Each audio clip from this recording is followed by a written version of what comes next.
এতদিন হয়ে গেল, ঠাকুর এখনো ফিরলো না। সেটাই তো, মামা তো কখনো এমনটা করে না। প্রদীপ, তুমি শুধু শুধু চিন্তা করো না। হ্যাঁ রানীমা, আপনি অযথা দুশ্চিন্তা করবেন না। ঠাকুরের কাজ এসে গেলে ঠাকুর ঠিক ফিরে আসবে। ওই তো বাবা ঠাকুর চলে এসেছে। যে তারা তারা তারা মারে। যাক, তোমাকে দেখে নিশ্চিন্ত হলাম। ঠাকুর ঠাকুর পলাশপুরে সবাই ঠিক আছে তো? হ্যাঁ গো ঠাকুর, জমিদার মশাইয়ের ছেলে ভালো আছে তো? হ্যাঁ গো, সব ঠিক আছে। এই দেখো না, ওনারা তো এসেছে।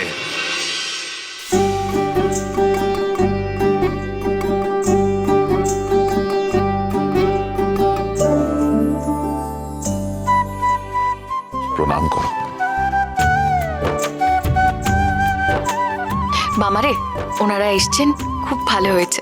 বেশ বেশ বেশ। হ্যাঁ গো, এই পুজোর জোগাড় যন্ত্র সব করা আছে তো? হ্যাঁ গো ঠাকুর, পুজোর জোগাড় সব সারা। তুমি শুধু পুজোয় বসলেই হলো। বেশ বেশ বেশ। জয় তারা, জয় তারা তারা তারা মারে।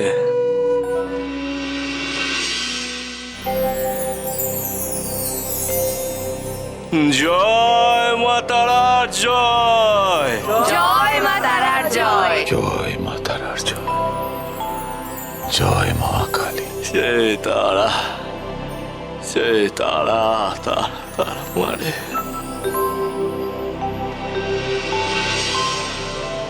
জয় তারা, জয় তারা তারা তারা।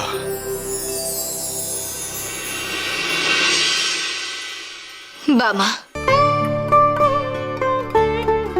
মারে, তুই এসেছিস রে মা? পেন্নাম রে মা, পেন্নাম রে। কি আকাশের এমন রং কেন রে মা? কেন এমন রূপ ধারণ করেছে বসুন্ধরা? বাবা, তোকে যে এক বিশেষ জাগতিক কাজে এই তারাপীঠ ছেড়ে চলে যেতে হবে। কি বলছিস রে মা? আমি তারাপীঠ ছেড়ে চলে যাব? হ্যাঁ, কারণ সেই মহাজাগতিক কাজ যে তোকে ছাড়া সম্পন্ন হবে না। জগতের কল্যাণের জন্য তোকে যেটা করতেই হবে, হে আমার আদেশ বাবা। বেশ, মায়ের আদেশ আমার শিরোধার্য। কিন্তু কিন্তু কাজটা কি রে মা? সে আমি তোকে যথা সময় বলে দেব। আগে তুই প্রস্তুত হ। কাল সকালেই তোকে তারাপীঠ ছেড়ে যাত্রা শুরু করতে হবে। কিন্তু কিন্তু মারে, আমার একটা কথা ছিল রে। আমি যদি তারাপীঠ ছেড়ে চলে যাই, তাহলে যে তারাপীঠ অরক্ষিত হয়ে যাবে, তখন কি হবে রে মা? তুই চিন্তা করিস না বাবা। কাল সকালে আরো এক মাতৃসাধক আসবে এখানে। তার হাতেই তুই সমস্ত দায়িত্ব অর্পণ করে দিস। সে যে আমার একনিষ্ঠ ভক্ত, এবং সে তোরও ভক্ত। বেশ, তাই হবে রে মা। তোর ইচ্ছে হলো আমার ইচ্ছে। জয় তারা, জয় তারা তারা মারে।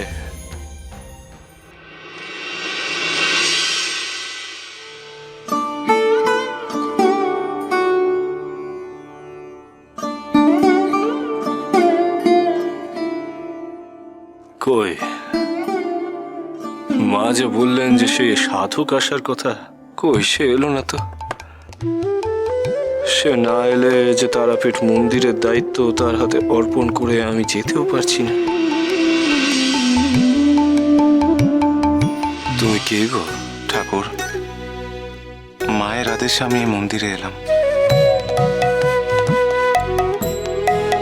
শোনো গো, আমার বড় মা এক বিশেষ কারণে আমাকে তারাপীঠ ছেড়ে চলে যাওয়ার নির্দেশ দিয়েছে।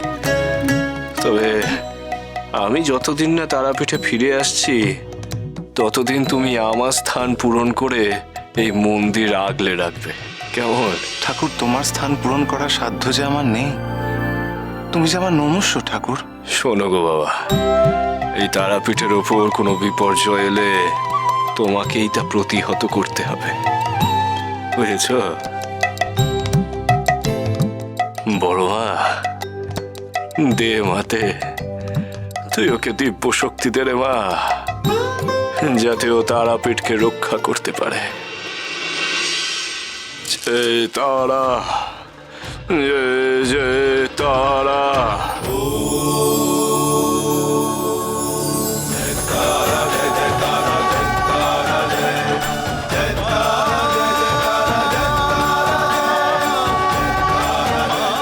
জয় মা তারা, জয় মা তারা। তুই এখন সম্পূর্ণভাবে প্রস্তুত। আমার বড় মার কৃপায় তুমি এই তারাপীঠকে সুরক্ষিত রাখতে পারবে। ঠাকুর, এ কি শুনছি? তুমি নাকি তারাপীঠ ছেড়ে চলে যাচ্ছ? ঠাকুর, এটা কি সত্যি? বামা, নগেন আমাদের কথাটা বলতে আমরা মন্দিরে ছুটে এলাম। ভুল ভুল, ওই লগেন কাকা তোমাদেরকে ভুল বলেছে গো। আমি তারাপীঠ ছেড়ে একেবারে চলে যাচ্ছি না গো, আমি যাচ্ছি এক বিশেষ কাজে, তাও আবার আমার বড় মায়ের নির্দেশে। সেই কাজ শেষ করে আমি তারাপীঠে ফিরে আসবো। এ হলো এক মাতৃ সাধক, মায়ের আদেশে এই তারাপীঠে এসেছে। যতদিন আমি থাকবো না ততদিন তারাপীঠের দায়ভার এনার উপরেই থাকবে। আমাকে যেমন তোমরা ভালোবাসো, যেমন শ্রদ্ধা ভক্তি করো, ঠিক তেমনই ওকেও করো গো। আমাকে যতটা মানো একেও ততটাই মানবে। তোমরা মনে করো ওর মধ্যেই আমি আছি। আমার অনুপস্থিতিতে তোমরা ওকেই আমার স্বরূপ মেনো। জানবে ওর বাক্যই হলো আমার বাক্য। মা তারা আপনাদের সকলের মঙ্গল করুন। আপনি নয়, তুমি। বামা আমাদের সবাইকে তুমি করেই বলে।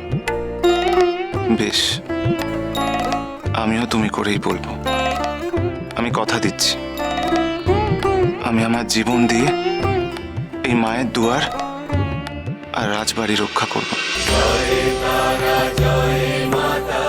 আসে গো বড় কুমার, তোমরা সকলে আমাকে বিদায় দাও গো। জয় তারা, জয় তারা।